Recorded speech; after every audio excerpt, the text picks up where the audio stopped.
जय हिंद दोस्तों।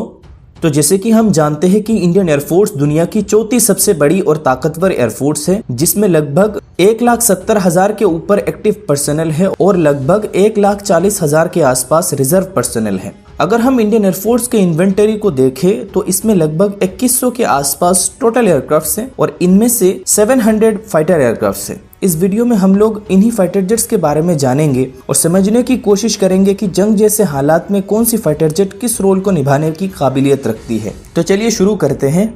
Indian air force में सबसे बड़ी मात्रा में जिस फाइटर जेट को ऑपरेट किया जाता है वो है Su-30 MKI। ये एक फ्लैंकर सीरीज के फाइटर जेट है। तकरीबन 265 के नंबर में इन फाइटर जेट्स को इंडियन एयरफोर्स के द्वारा ऑपरेट किया जाता है। ये एक हैवीवेट कैटेगरी का फाइटर जेट है जो कि भारी भरकम पेलोड के साथ उड़ान भरने में सक्षम है। ये एक मल्टी रोल फाइटर जेट है जो कि जंग जैसे हालात में दुश्मन के फाइटर जेट से भी मुकाबला कर सकता है और जरूरत पड़ने पर हवा से जमीन पर भी ताबड़तोड़ हमला करने में सक्षम है। इस फाइटर जेट की अगर हम स्ट्रॉन्ग जोन और वीक जोन की बात करें तो ये दोनों ही इसकी बड़ी साइज है। इसकी साइज बड़ी होने के कारण ये फाइटर जेट दुश्मन के रडार में आसानी से डिटेक्ट हो जाता है और इसी बड़ी साइज के कारण ये भारी भरकम हथियारों के साथ दुश्मन के ऊपर हमला करने में सक्षम है।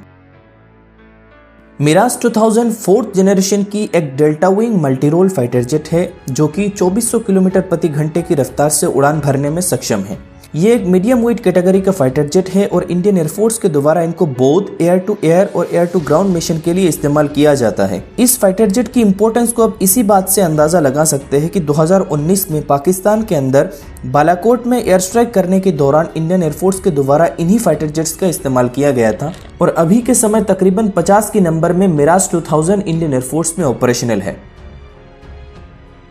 जैगुआर एक ऐसी फाइटर जेट है जिसको स्पेशली ग्राउंड अटैक रोल के लिए इस्तेमाल किया जाता है और ये जरूरत पड़ने पर दुश्मन के ऊपर न्यूक्लियर स्ट्राइक तक करने में सक्षम है। हालांकि ये एक पुरानी फाइटर जेट है जिनको 80 के दशक में इंडिया द्वारा खरीदा गया था, लेकिन इंडियन एयरफोर्स के द्वारा इनको डेरिन 3 स्टैंडर्ड में अपग्रेड किया गया है और अभी इस फाइटर जेट में हर एक वो खूबी है जो की एक मॉडर्न ग्राउंड अटैक एयरक्राफ्ट में होता है और तकरीबन 130 के नंबर में इन फाइटर जेट्स को इंडियन एयरफोर्स के द्वारा ऑपरेट किया जाता है।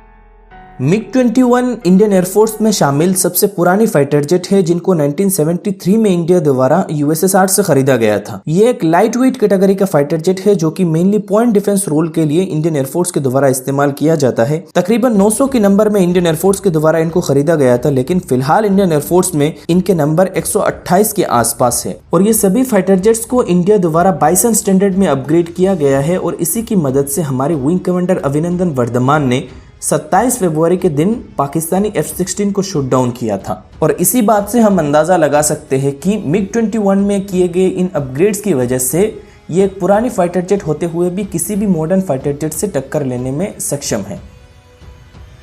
MiG-29 को मेनली एयर सुपेरियोरिटी रोल के लिए डिजाइन किया गया था और ये 4th जनरेशन फाइटर जेट की सेगमेंट में दुनिया की सबसे बेस्ट फाइटर जेट में से एक है। इसके high thrust to weight ratio इसको हाई एल्टीट्यूड वॉरफेयर में बहुत ही ज्यादा मदद करता है और इसलिए आपने देखा होगा कि लद्दाख में जब चाइना के साथ स्टैंड अप शुरू हुआ था तो इंडियन एयरफोर्स के द्वारा सबसे पहले इन्हीं फाइटर जेट्स को डिप्लॉय किया गया था चाइनीज फाइटर जेट्स को काउंटर करने के लिए। हालांकि पहले MiG-29 के साथ कुछ इश्यूज भी था, जैसे कि ये बहुत कम फ्यूल कैरी करने में सक्षम था और इसके इंजन से ब्लैक स्मोक निकलता था, लेकिन जब इनको UPG स्टैंडर्ड में अपग्रेड किया गया तो इन सारे इश्यूज को रिजॉल्व कर लिया गया। फिलहाल इंडियन एयरफोर्स के पास लगभग 65 के नंबर में MiG-29 ऑपरेशनल है।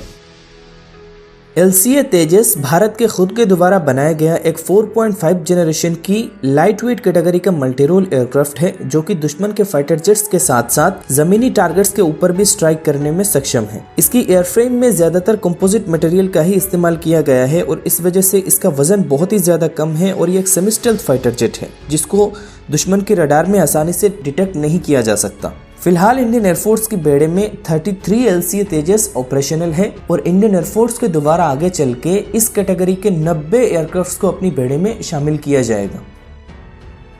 अभी के समय डसोल्ट रफाल इंडियन एयरफोर्स में शामिल सबसे एडवांस और मॉडर्न फाइटर जेट है जो कि सही मायने में एक ओमनीरोल एयरक्राफ्ट है जो हर तरीके के मिशन को अंजाम दे सकती है। यानी ये फाइटर जेट अपने मिशन के दौरान हवा से हवा, हवा से जमीन और हवा से पानी में भी अपने टारगेट के ऊपर स्ट्राइक कर सकती है और यहाँ तक कि जरूरत पड़ने पर ये फाइटर जेट न्यूक्लियर स्ट्राइक करने में भी सक्षम है। इसमें लगी मीटियोर मिसाइल के जरिए रफाल 240 किलोमीटर दूर से किसी भी दुश्मन के फाइटर जेट के ऊपर निशाना लगा सकती है। फिलहाल इंडियन एयरफोर्स एयरफोर्स के पास 36 के नंबर में रफाल ऑपरेशनल है और भारत के द्वारा आगे चल के MRFA कंपटीशन के तहत 114 रफाल फाइटर जेट को अपनी बेड़े में शामिल किया जा सकता है। तो दोस्तों ये थे इंडियन एयरफोर्स के सभी फाइटर जेट्स और इनके रोल और स्पेसिफिकेशन। आई होप हमारे इस डिस्कशन से आप लोगों को कुछ नया सीखने को मिलेगा। वीडियो पसंद आए तो वीडियो को लाइक और चैनल को सब्सक्राइब करना मत भूलना, क्योंकि इसी चैनल पर आप लोगों को दुनिया भर के डिफेंस और फॉरेन पॉलिसी रिलेटेड अपडेट्स मिलती रहेगी। मिलेंगे नेक्स्ट वीडियो में किसी न्यू अपडेट के साथ, तब तक के लिए जय हिंद।